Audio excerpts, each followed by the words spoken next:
best content. Let me say happy birthday to Anita Ekufu, one of our very own at Media Journal. It's your birthday today. And also happy birthday to Rose Bequin. This is from your husband, Randy Abosi, and the kids, Bishop and Prince. They wish you a very, very happy birthday. We've come to have a very interesting conversation about a yet-to-be-launched book on the 14th of June at the Ghana Academy of Arts and Sciences at 3 p.m. It's a book co-authored by Larry DiMaggio Parks, also known as Chama Mao sometime. He was the leader of the Blue Group, and also Paddy Wayne, and then Danny Davis, where they are beautiful sisters, Ama, Adoma, Efua, and Antiagi. You would know them as the Ahwoi brothers, where they are sisters. Please, put your hands together, welcome them. Good morning, how are you doing? Fine. Congratulations to you. This has been long awaited, and we're happy to have it here. Uncle Ato, how are you doing? I'm doing fine. Uncle Kwesi? Uncle Kwesi, how are you? I am in good shape. Great. Very good shape. Aunt Ama? I'm fine. Uncle Amina? Fine. Okay. Chaduma, everybody is fine. Why did you have to put together your autobiographies into one book? Whose idea was it? Professor. Well, you know, our mother died a few years ago. All right.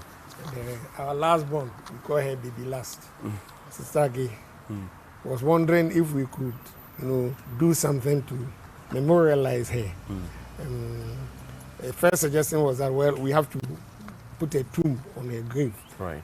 And we thought that, well, the tomb is fine, we'll do it, and we have done it. Right. But people have to travel to where she was buried, which is Aguna Mankong in the Aguna East District. Right. Before they will see her. But if we put a biography, a collective biography in a book in which she is a central figure, in fact, one of the reviewers have called her the 8th author of the book. Wow. You know, then the book will sell not only nationally but internationally, and that will be the best way of, you know, perpetuating her memory. Right. So that was the idea. That was the idea. Yes. Aunt Ama, what was it like living in house number D13, South Ntreso? House number D13, South Ntreso, was a beautiful place, a small 2-bedroom, self-contained house Okay. with a lot of children. Their parents lived there. We, the children, lost our father very early. I was 9 when our father died. Okay. So we had to help our mom to take good care of us. She wasn't working. My daddy didn't allow her to work. So she was not working. But after the death of our father, she decided to do something small. Okay. So we helped her. Right. In those days, there was nothing like child labor. So we were selling emori, kerosene, bread, pants, buffruit, donuts to help her take care of us. And that is what has brought us this far. Uncle Amina, Uncle Kwesi, sorry, the school-going times, I noticed that your primary school moments were very exciting. In fact, very exciting read, easy read. But there was something striking about St. Augustine's College, Prempeh College as well. But all of you wanted to troop there. What was it about Prempeh College? Atu was the first to go to Prempeh College. 1958, right? Yes. And I followed Okay. in 1960. Please use the mic for me. Yeah, I followed in 1960. But before I got to Prempeh College, I was delivering buffruit Okay. to the school canteens. That's in right. Prempeh That's College. right. And you won't allow people to steal your buffruit. I know those who attempted to steal. They are very well-to-do, dignified people today. But in those days, they were rogues. Yeah, because they were trying to put me into trouble with my mother. So that was it. From Prempeh College, I went up to Form 5 and left for St. Augustine. But I still continued to the 6th form. But while you were at Prempeh College, you went in as a Form 1 boy, a homo. And those who tried to take your buffruit and you prevented them, hoboed you some more for it. That was one reason, because they attempted to steal my buffruit. But Ato, as my senior brother and senior in the school, did a lot of homoing of all the people who came between me and him. So when they got his brother also in the school, they decided to teach him a lesson. I see. And I must say, they really homoed me. Homo is a term every Ghanaian who's been to a secondary school knows. It's the way you are mishandled by the seniors by way of teaching you a lesson. Right. So I got a fair share of this kind of treatment. Uncle Atu, the book says you were a prankster at St. Augustine's. A Prempeh, you were a prankster. What exactly did it mean then? I did all sorts of things. Were you a bad boy? A very bad boy. I was. You were. I see. Every bad activity which took place at Prempeh, I was either part of it or underneath it. Larry DiMaggio Parks. Or behind it. How did that name come about? Larry DiMaggio. Yeah. Yeah, in our days, you must, you have to have a guy name. Yeah. And I selected that name. Okay. Because you like that character? Yeah, I like that character. Okay. And then Paddy Wayne? Paddy Payne. Paddy Payne. Paddy Payne was a flight lieutenant in the army in those cartoon magazines. Okay. And I wanted to be a pilot, actually. So I took that name after me. I see. But one of the pranks that we pulled, there was this beautiful film at Rivoli Cinema. Rivoli, I think To Hell and Back or something like that. So we went and pulled the school bell for a roll call to be conducted. A very unusual time and a very unusual roll call. So after the roll call had been done, a whole lot of students sneaked into Rivoli Cinema to go and watch this film. Whilst we were in the cinema room, apparently a certain master thought the bell was odd. So he went to ask the headmaster whether he ordered the bell. And the headmaster said no. Then he said he smelled a rat. So they should re-toll the bell. So they did. And in the cinema hall, not far away from Prempeh, we could hear the bell tolling. Right. Jesus Christ, come and see. Athletics. Speed. But by the time we got to the school, a whole lot of us had been caught, not being on our beds at the time. Right. So we were all suspended. Atu was suspended, I was suspended. More than 50 students were sent on suspension. And we came back like prison graduates. If you had not been suspended in the school, mean you were not a tough guy. So all of them wanted to be tough guys. I see. In that Interesting. sense. You wanted to become a medical doctor. So you went to Wesley Girls. And then you met Sabu, the biology teacher. And then what changed? Yes, I wanted to become Please use the microphone for me. I wanted to become a doctor. Right. But something happened. Somebody got hurt, and I saw the blood, and I said, no, this is not for me. Okay. But I enjoyed the science, especially the biology, because Sabu, she was a terror. Sabu was our biology teacher. He said it. She was a terror. And at the same time, very protective of the girls and pampered us more or less, the science students. Right.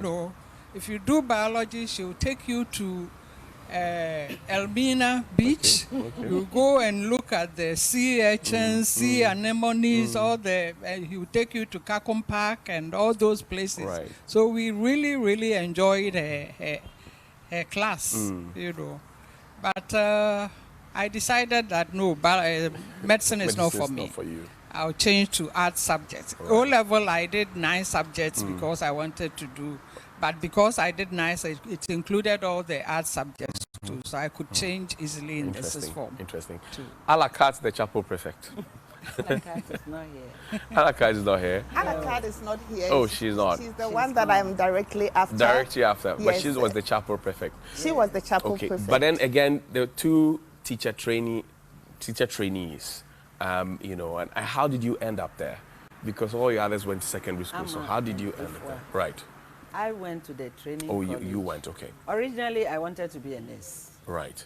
So before I decided, this guy, we were very close in age. Okay.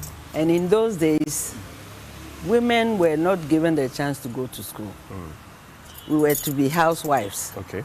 So we both passed the common entrance. My mom, who wasn't all that wealthy, decided that Kwamna should go to secondary school. Okay. I should stay in the house, take care of this little baby there, the last baby. Okay. Then, when I decided to become a nurse, she said, nursing is not good for you. You know, when you become a nurse and you go on night duty, by the time you come back, somebody might have snatched your husband. So become a teacher. Teachers, you have 3 months vacation. That would allow you to stay in the house with your children and be a very good mother. So she coerced me to get into the training college. Okay. So that's how I became a teacher. Let's talk particularly about the Maize Educational Center, you know, which you named after your mom. How's it doing these days? Well, it's still Progressing. Please use the microphone for me. It's still progressing. I see. Yeah. Interesting. And how did it start? I had always wanted to be a teacher, actually. So when I got into the field, I was always looking at the opportunity to. But then I think at the training college, I was motivated by the nuns who were then tutors.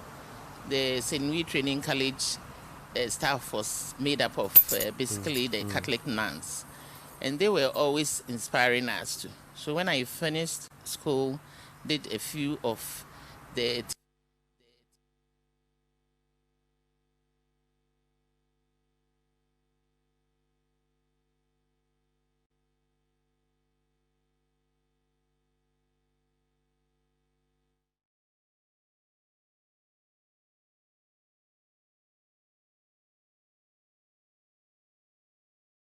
All right, and that is Johnny Hughes speaking to the Ahwoi family on the yet-to-be-released book, autobiography of all the siblings. And so you heard the nicknames here and there. They're telling us how it was like growing up in school and all of that. So very interesting conversation, I must say. It is live, by the way, and so we'll get back to them shortly so we can continue enjoying this conversation. But send us messages. Let us know what you think about it.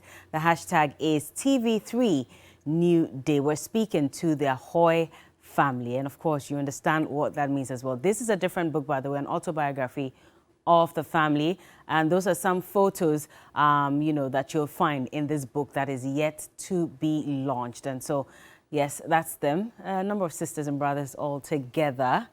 You can see that on your screen right now. Sister Agi on the right and her friend. There's also another one. Atu's siblings enjoying number 10 Coco Street, Teshinugwa Estate, which is where, of course, popular place where they grew up as well. Kwamina Doma Ama Irabna, later to become Mrs. Kwesi Ahwoi, and Kwesi standing as well. More photos. And these photos you'll find in the autobiography, by the way, of the various things that they engaged in while they were young. That's Sister Agi there as well. Very interesting nicknames. I'm hearing Alakat, who unfortunately is not available this morning to also speak to Johnny, but the others also had their interesting nicknames there. So that's Kwesi and Irabna there, and a few others. So yes, like I mentioned, Johnny is currently at their residence, interacting with them. And when we get back, we will go straight into that conversation and continue. This is TV3 New Day. We'll be right back. Resource, Right. to build to carry on your developmental agenda. And at that time, at the Expo promotion, majority of the product that we're exporting, the three products were timber, gold, and gold and cocoa. Right. So we had to diversify the export base. And Expo promotion was charged with that responsibility. And I must say, we did very, very, very well. I mean, a crack team, Tewiachia and Ayisu, Belayani, a whole crack team was put together. And we charted the path. Indeed, at a point, every child in Ghana was singing the Expo promotion song, Export Ghana, Export More. And not just the promotion side, but we physically took charge of developing the production base, the supply base, in selected areas. We looked at the agri sector, we looked at the manufacturing sector, we looked at the handicraft sector, and picked what I would call winners in all these sectors, Right. and give them the necessary push. You know, like picking the winners, give them the push to go.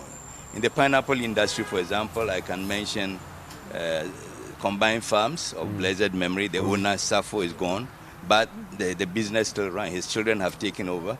I can mention Koranko, Adikopa, John Lawrence, so many of them, about 8 of them. In the wood industry, I can mention Tobo Mensa of blessed memory. He just passed recently. Right. Fenard, P-Wood, Ashanti Furniture, Pegamon. All these companies I'm mentioning in the wood sector, unfortunately, have virtually collapsed because the Chinese furniture industry and wood industry have taken over our markets totally. So would you say we have lost focus in terms We of have lost focus producing? But then Ghana government now has one district, one factory, for example. Is that the panacea? It could be. It could be the panacea if the direction is put right. I mean, you just can't put a factory anywhere when there is no raw material base, when the demand is not there. So the demand has to be there. Everything that you produce must have a market. Right. And Ghanaians typically have a taste for foreign products.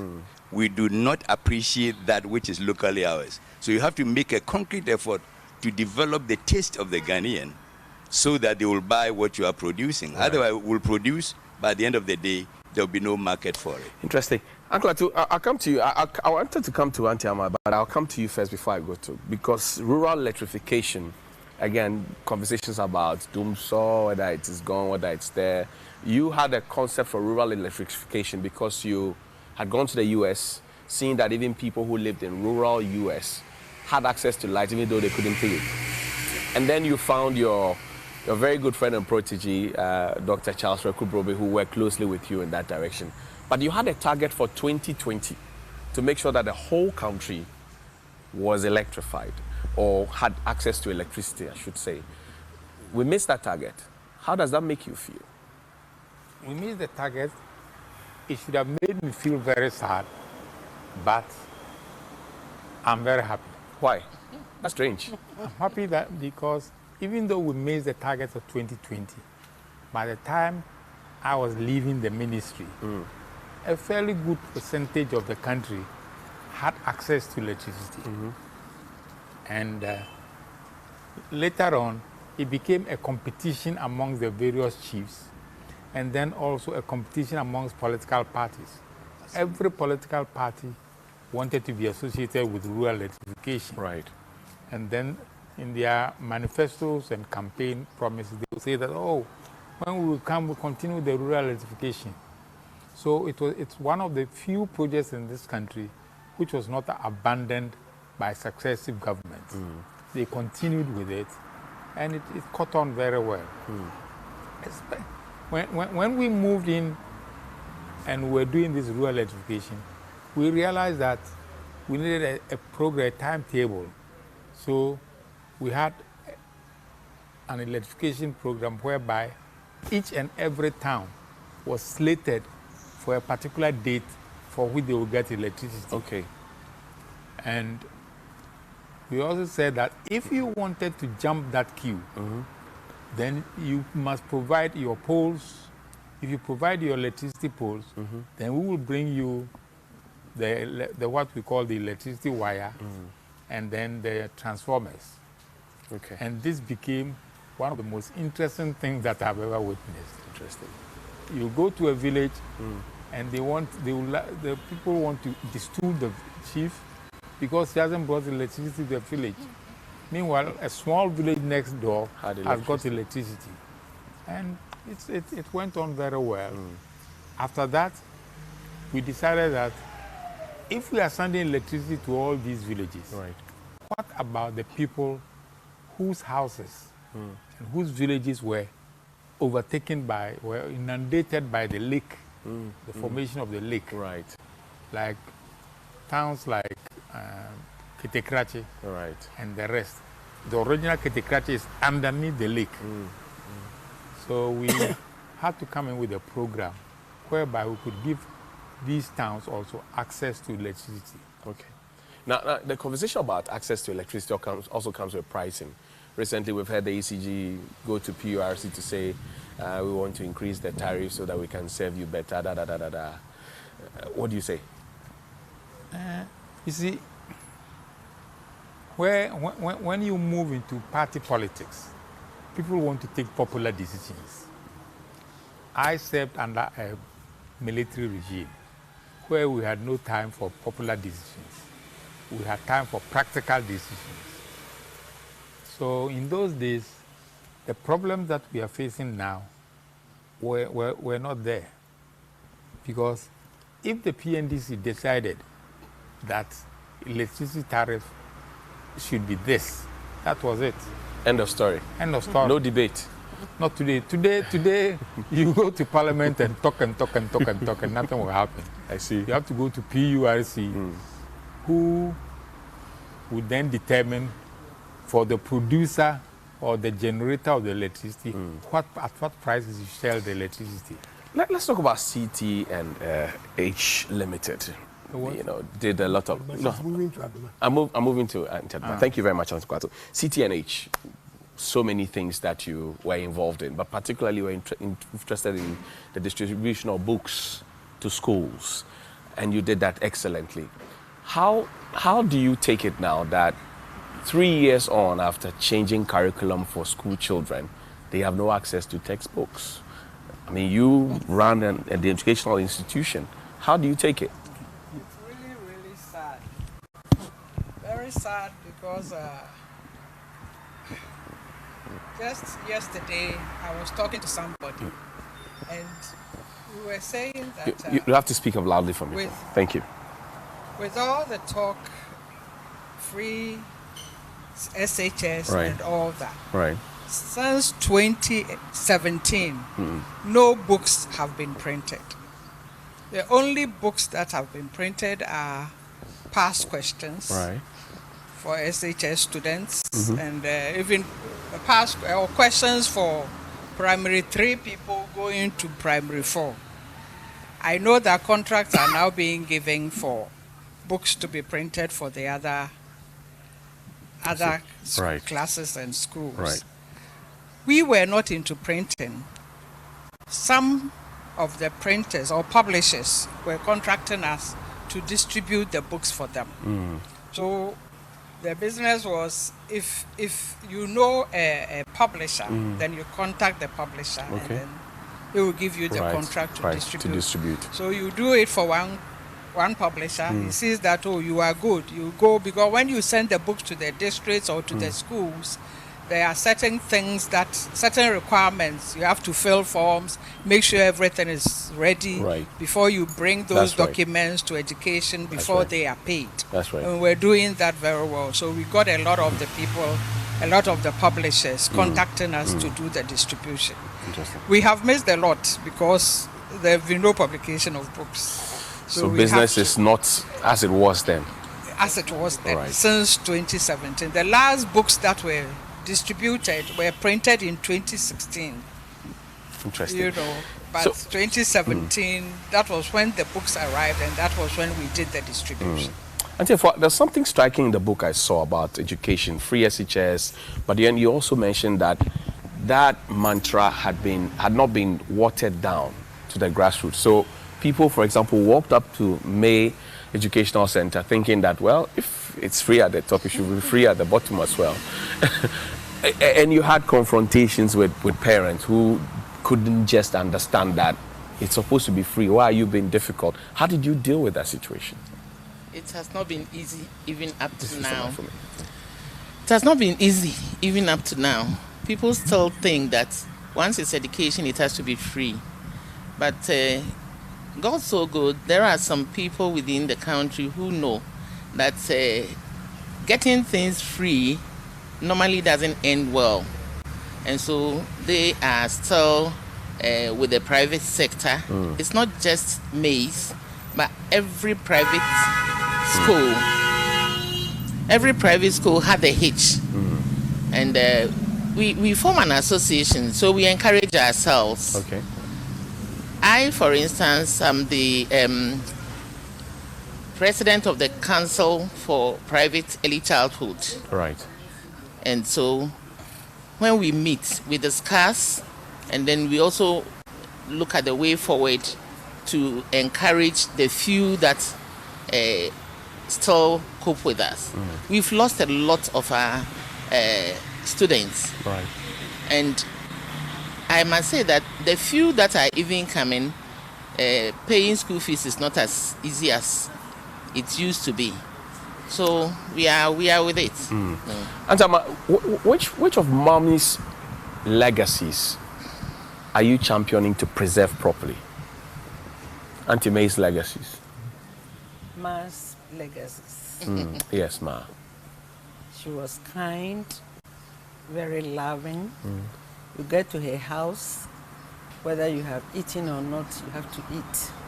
And I think I'm following that legacy. You enter the house, you have to get something to eat. Wow. Loving. So I love a lot. I love people, and I like people. All right. Yes, I'm following that course. God bless you. Hold.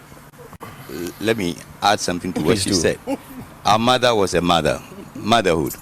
And she has adopted that. So we call her mother. Oh, okay. She stopped every work that she was doing to take care of our mother for the last 3 years of her life. Wow. She stayed with our mom throughout, and our mom died in her hands, technically. Oh.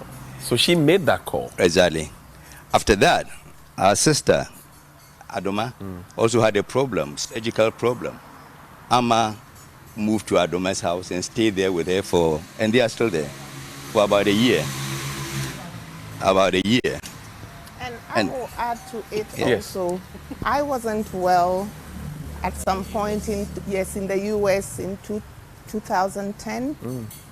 And she stopped everything and came and spent very quality time with me.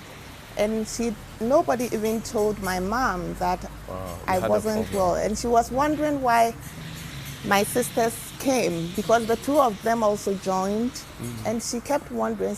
They just told her they wanted to visit me. And You are enjoying your last baby status. I was kind of enjoying it. But Right. my sister Amma She's been very phenomenal. dynamic, and we appreciate her. Thank you Oh, very let much. me Yes, sir. add it. Yes, Prof. One major quality of our mother was integrity. She was an honest woman, and she was a woman of integrity. And that is what has affected all of us. All of you. If you ask the people that we have worked with, they will tell you that we are persons of integrity. Right. Uncle Ato, you wanted to say something? Yeah. Our sister Amma, when she was talking, said that she wanted to be a nurse. But her mother wanted her to be a teacher. That's right. So she became a teacher. But God knows what she wants with everybody. So she ended up nursing all of us. Interesting. Nursing her mother till she died, nursing her two sisters and all the rest.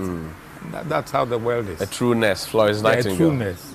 Prof, you're credited with the creation of the Blue Book, Ghana's big picture of local governance.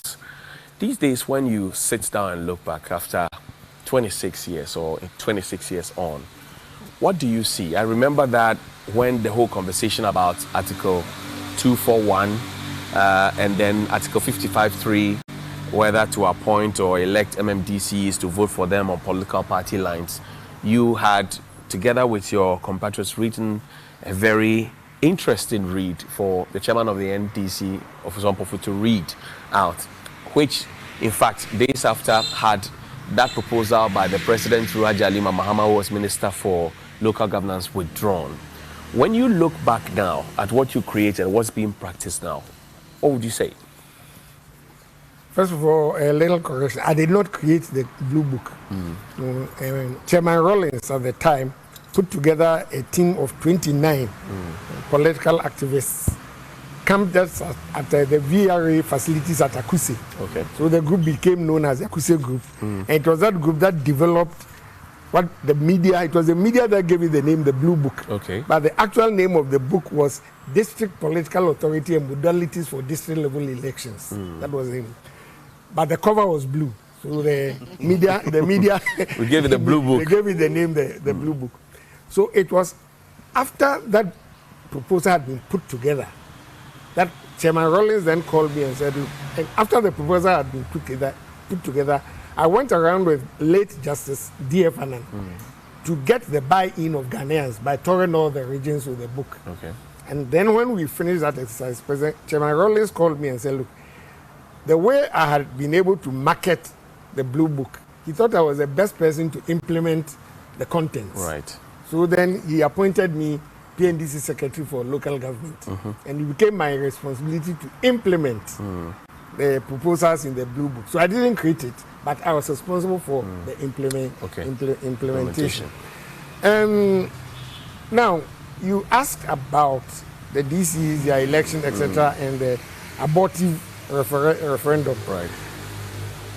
Now, the problem with that referendum was that it was deliberately confused with the issue of election of MMDCs.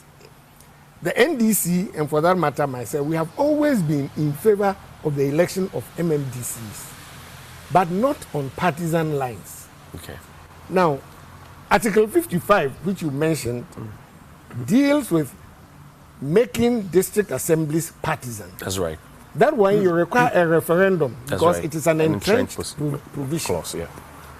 So we could have had a referendum on that without reference to election of DCs. Which is 241. Article election of DCs is handled by 241. Article 241. It is not an entrenched provision. All right. All you need is 2/3 of Parliament to vote for DCs to be elected. But we wanted that election to be conducted on non-partisan lines because the assemblies themselves are non-partisan. Well, the president insists that it's already happening, even though it's not been properly couched, but it's already happening. When you go, you know an assemblyman who is NDC aligned, NPP aligned. So yes, it's happening. But what is the effect? You see, our position, which the party adopted, was this. I want that we should not have a Brexit type of a referendum. Because the people of Great Britain, they went and voted to leave the EU before they started thinking about the consequences and the implications. They still haven't been able to live out of it. So our position was, let us agree on all the consequential matters. For example, I'll give you just 2 examples. Right. The Constitution says that the president appoints 30% of the assembly members. Assembly members. It doesn't create any problem now because the assemblies are non-partisan. If you make the assemblies partisan and you don't do anything about that provision, it means the president's party will contest the elections, win a certain number of seats, and then he will go and add 30% of his own people. Now, would that be democratic? So if we are going into partisan local government, we must agree to repeal that provision in the Constitution. Okay. Well, I said 2 things. Yes. Another is the assemblies are non-partisan now. The district assembly unit committee elections are therefore free. It's all state-sponsored. Nobody pays anything. Now, if we make the assemblies partisan, are the political parties going to be responsible for the payment of deposits, campaign expenses, etc., etc.? A party in government may very easily be able to do that. Will a party in opposition be very easily able to do that? So that provision that says that all district assembly elections and unity committee elections are free, we must agree before we go to referendum. I see. Okay. Whether when they are made partisan, the state is going to continue paying, sponsoring the assembly elections, or the parties will take responsibility. Now, these are major consequences and implications of that decision, which we had not addressed. And we were asking the president and his party to let us discuss and agree on those matters before we go to the referendum. They would not agree. And that is why we took the position that we did. Okay, Kwesi. So the conversation again about the GIPC. In that GIPC Act is the fact that retail business must be reserved for the indigents. And I remember reading from the book that the likes of Nana Addo Dankwa Akufo-Addo, Mr. Ken Ofori-Atta, Mr. Fred Owari, who today are in power, joined you on tours to sell Ghana together with Chairman Rawlings or President Rawlings at the time. If you look at the GIPC Act, what was put in there, and how it appears that our retail business is being taken away from our people, again, what runs through your mind? Just a correction, Akufo-Addo was never part of Rawlings's investment promotion program, but the rest of the names you mentioned, they were.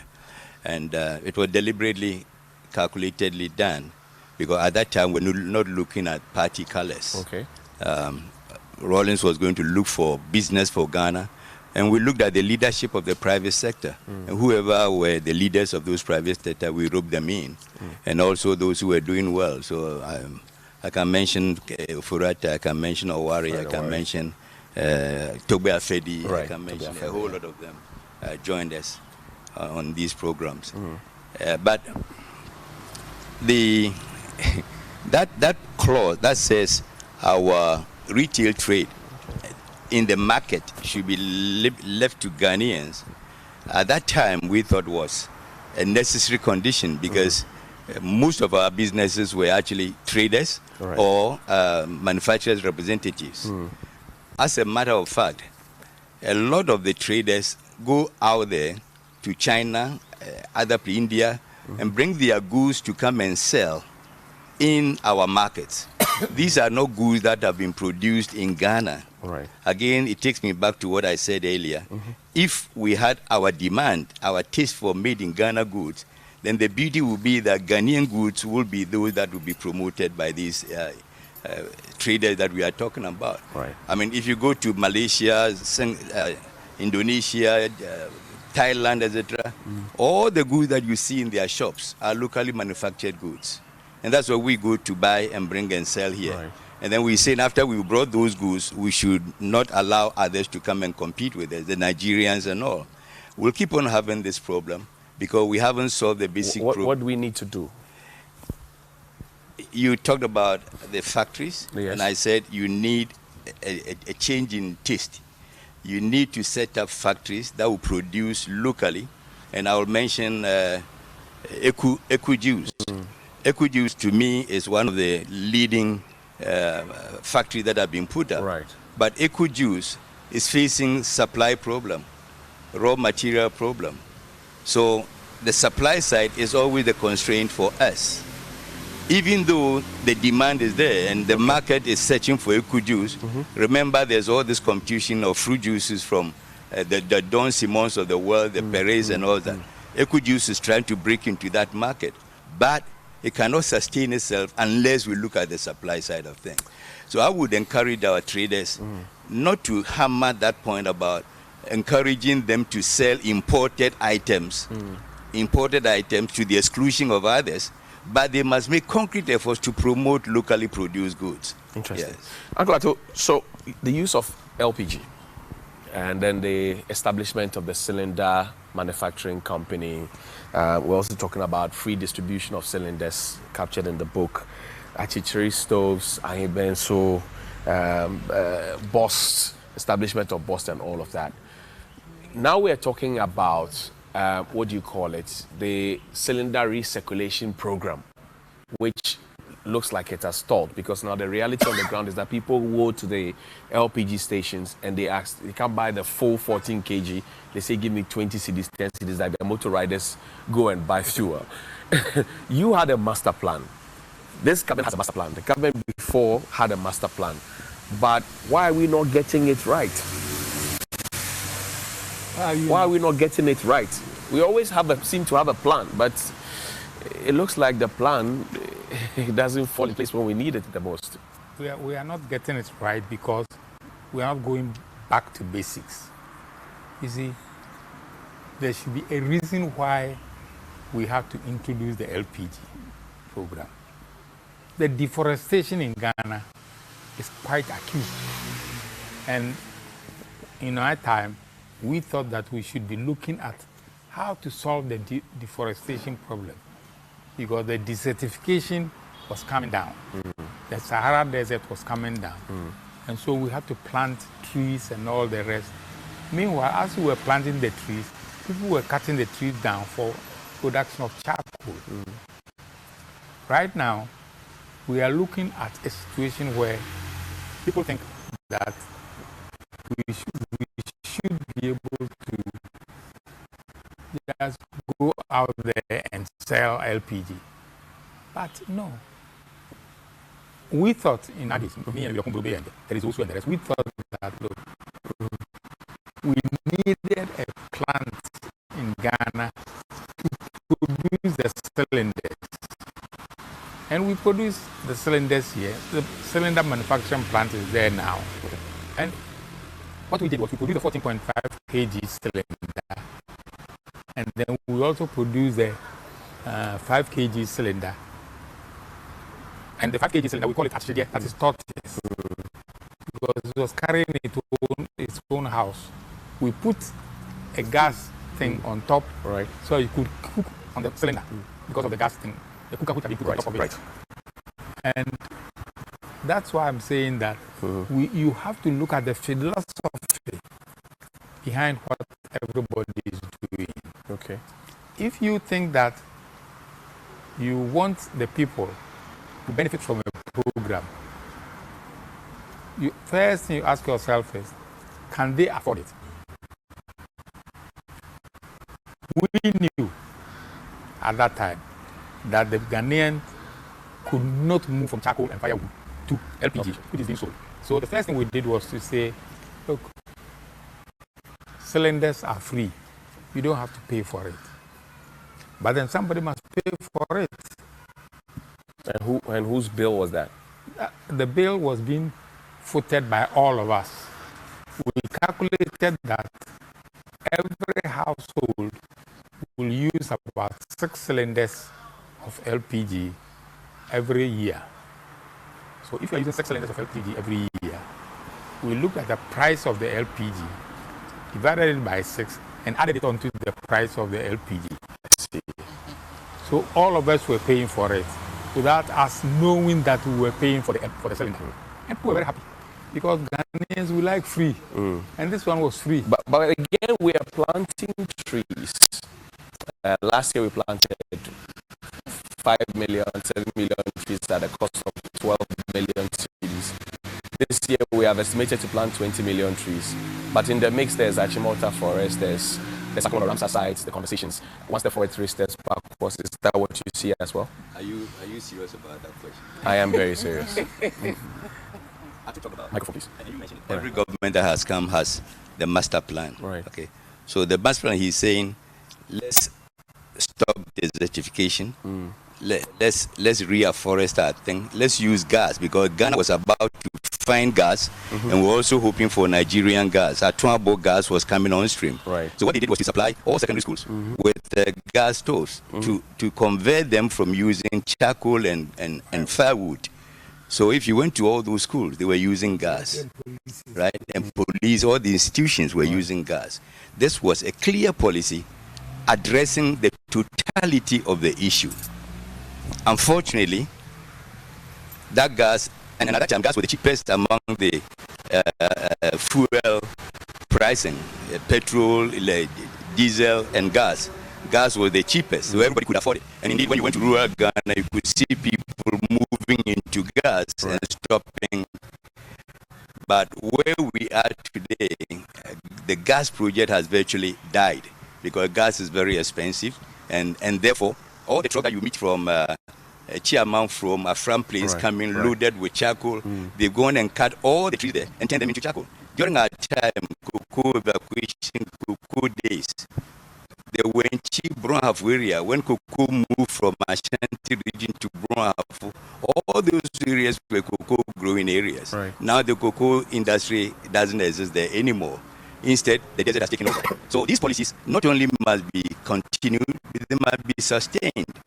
Unfortunately for this country, governments come and they decide to move away from clear-cut, laid-down policy that would save inure to the benefit of this country. We're wrapping up the conversation. I'll come to the ladies, and please pardon me, indulge me a bit. Prof, let me come to you. So in 2017, page 375 of the book, you had bemoaned the situation where, at the exception of the new government, removal of the heads of the state-owned enterprise that happened, the board had been dissolved, councils, removal of heads of security agencies, and you thought that it was quite unfortunate. Looking back, our state-owned enterprises continue to declare losses. In fact, the 2020 Auditor General's report mentions that our SOEs lost 5.3 billion Ghana cedis. The year before, we lost some money. The year before, I'm sure in 2021, when the report is done, we'll see as well. Why do we keep going back and forth when, in fact, we could be sustainable? You bemoaned, but again, it's still continuing, unabated. Well, I didn't just bemoan it. I also thought it was unconstitutional. And so we actually got somebody to take the matter to the Supreme Court.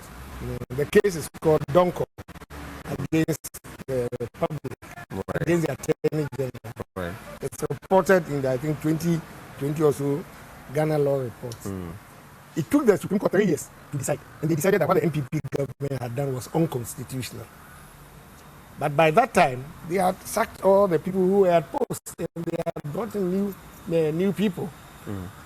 But the effect of that judgment is that when the next government comes and they attempt to do what they did in 2017, they will be told that there's a Supreme Court decision. But how did that hurt us as a country? Oh, I think it did, because, you must remove heads of institutions for proven incompetence or corruption or inability to perform. You don't remove them simply because the government has changed. Of course, you can look for the incompetent ones or the corrupt ones. You must remove people from office for good reason. See, but you don't remove them simply because the government has changed. Because we're just replacing one set of Ghanaian public officers with another set of Ghanaian public officers. And for me, it doesn't allow for the kind of continuity that is designed to ensure productivity and profitability. Again, you wrote to Nana Akufo-Addo on the 18th of May 2018 about a question of double salaries. Yes. Have you heard from the president? Yes, he replied. It's a reply from the secretary that my concerns had been referred to the agencies who were conducting the investigation. And then I didn't hear anything more. And the whole Balu also appears to have died. The people were threatened with prosecution. I've not heard that any of them has been prosecuted yet. And in that letter, I pointed out that the problem is systemic and structural, and that it occurred when President Mills took over from President Kufuor. What he did was to get an audit prepared and then because it was not the fault of the people who were paid. It is a system that makes it possible for people to be overpaid, especially MPs who are also ministers. Because one set of people are paid by the controller and accountant general, the other set of people, the ministers are paid by controller, the MPs are paid by parliament itself. So you have a situation where parliament pays an MP, and then because an MP is a minister, he is also paid by the controller and accountant general's department. Okay. And we thought that structure imbalance must be addressed. Okay. You don't address it by prosecuting people who are actually victims of structural deficiency. I hear you. Let's wrap up. I'll start with you last, baby. Your closing thoughts as we get ready for 14th of June, 2022, the big launch at the Ghana Academy of Arts and Sciences. Your closing thoughts on the book and the conversation. We're wrapping up. Wrapping up. I want Ghanaians to know that we are a very close-knit family. And we took time and talked to each other and came up with this book. And our mother was actually the main focus, D13, which is where we grew up. It's all in the book. And so people should take time and look at it and know the character of Isim who is our mother.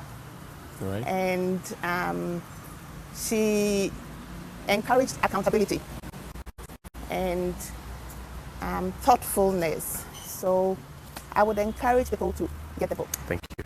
Yes, madam. I would want to say that this book has come up to at least make a lot of people know the truth. Make a lot of people know the truth about who the Ahwois are, because many a times so many stories are being told about the Ahwois by people who do not even know who the Ahwois are. You are kingmakers, you are dangerous people, you hijack Ghana, all of those ones. Yes, and the youth of today will buy what they hear.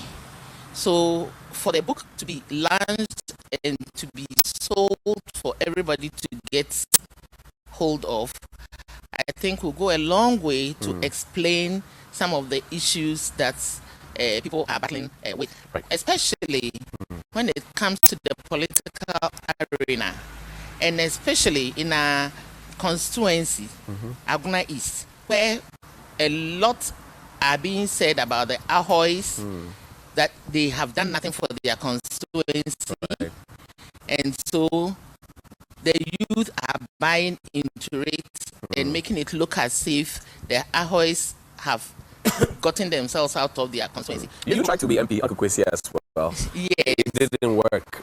It didn't work because of the tales that are being told by politicians who are sort of trying to compete with the constituency, and it's so with this book people will get to know the truth about, because accusing the Ahwois of not doing anything for their constituency doesn't hold water.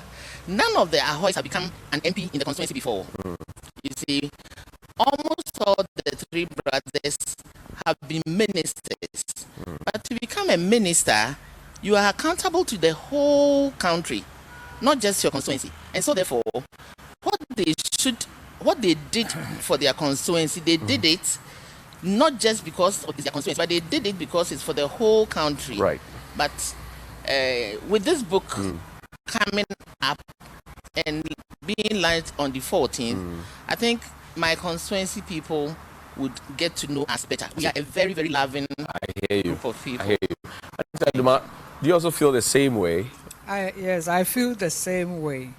You know, if you get the book and you read it, you know that the Ahwois and the Adu-Gyamfis were not born with silver spoons in our mouths.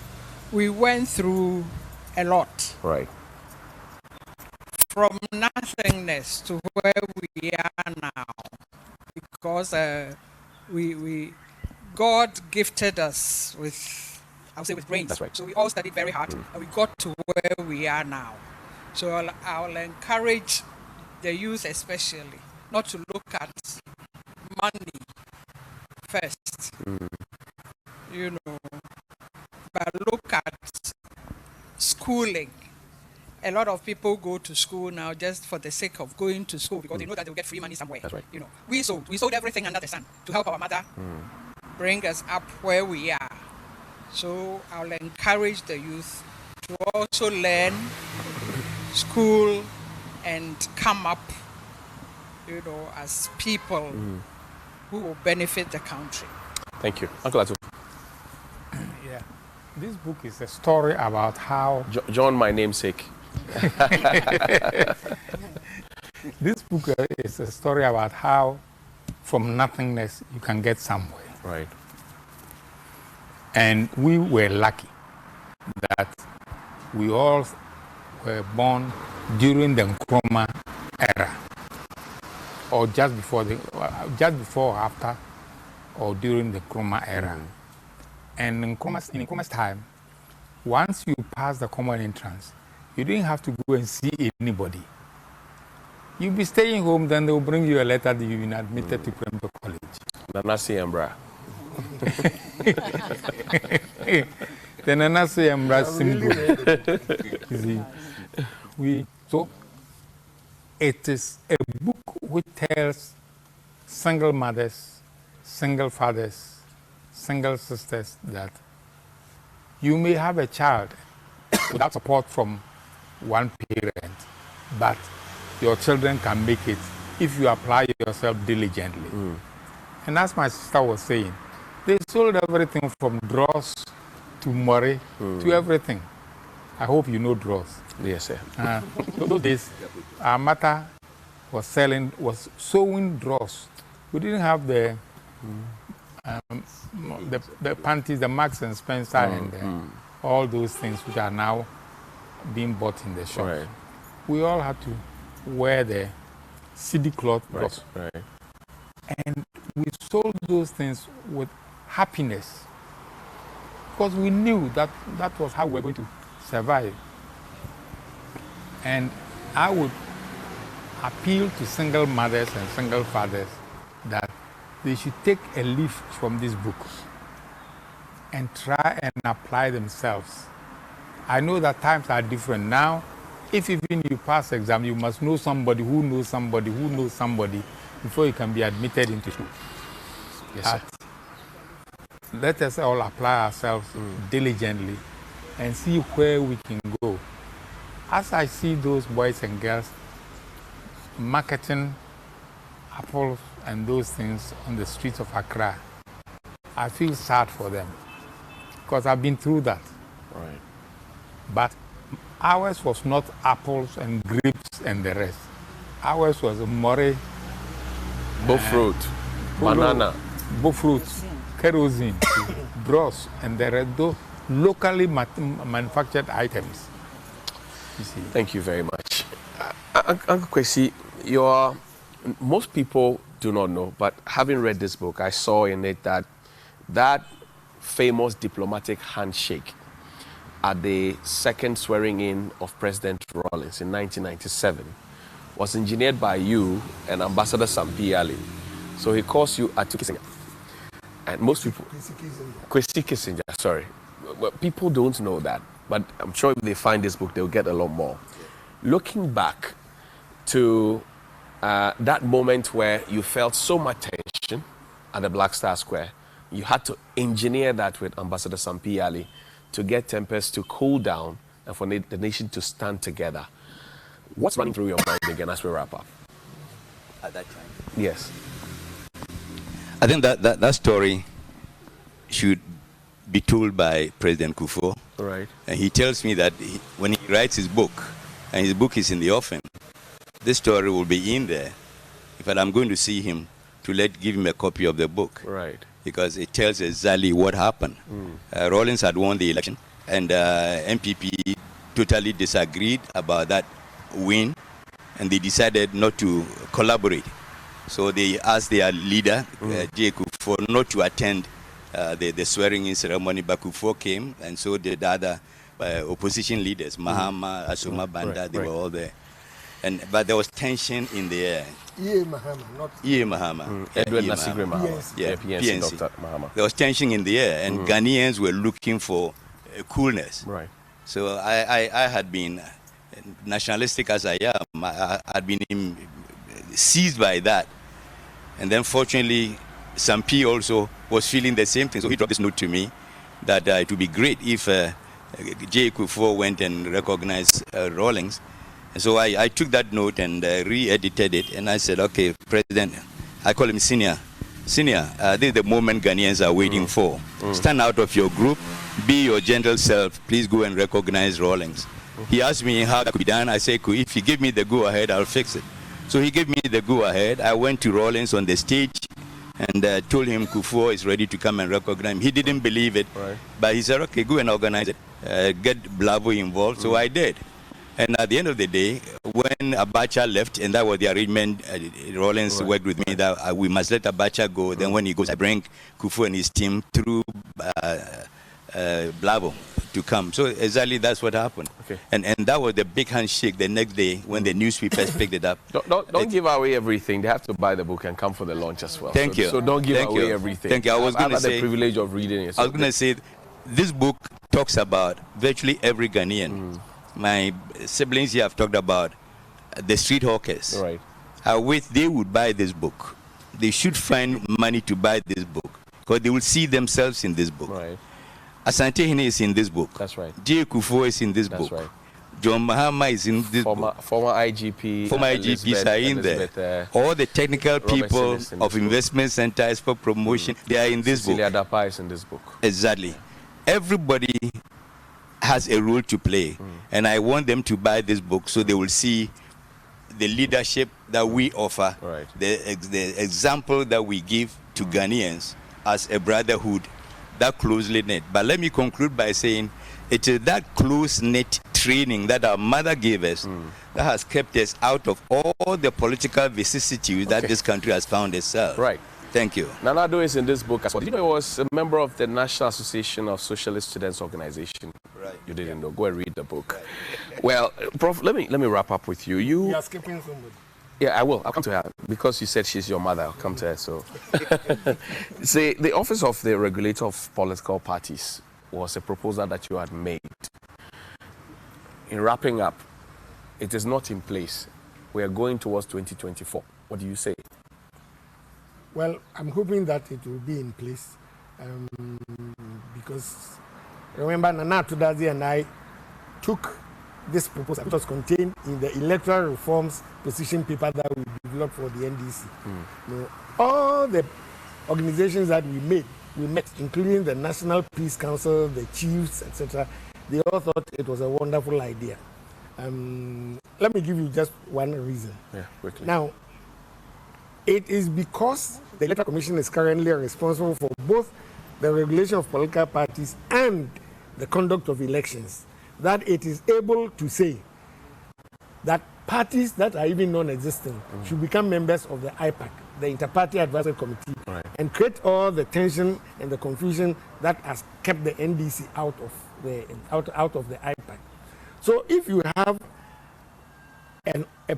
a body managing political parties, issues like the funding of political parties, ensuring that political parties comply with the Political Parties Act, you know, that we have the requisite number of offices in the constituencies and the regions, etc., etc.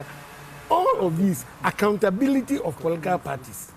Right now, there's a requirement that at the end of every election, political parties should submit fully audited accounts to the Electoral Commission. Right. Have you ever heard the Electoral Commission make even one pronouncement on accounts and what they have found? It's because they are too busy. The conduct of elections, and it's not only presidential and parliamentary elections. They conduct district assembly elections, unit committee elections, elections by all kinds of bodies, professional associations, etc. So their hands are always very full. So for them, this one is tangential. So let us split the two. Many countries in our research, we found that the vast majority of countries have two separate bodies responsible for managing, regulating political parties and conducting. And that's what Ghana needs. That's what Ghana needs. Great. Mama of the house, you have the final word. My final word is for siblings to learn from our book the closeness that has brought us this far. And then just to know that when I come out among the siblings at the best, I don't have to leave the rest behind. And thanks to our big brother, he is our father figure, and he has been our father figure all around. When he came out, he held our hand.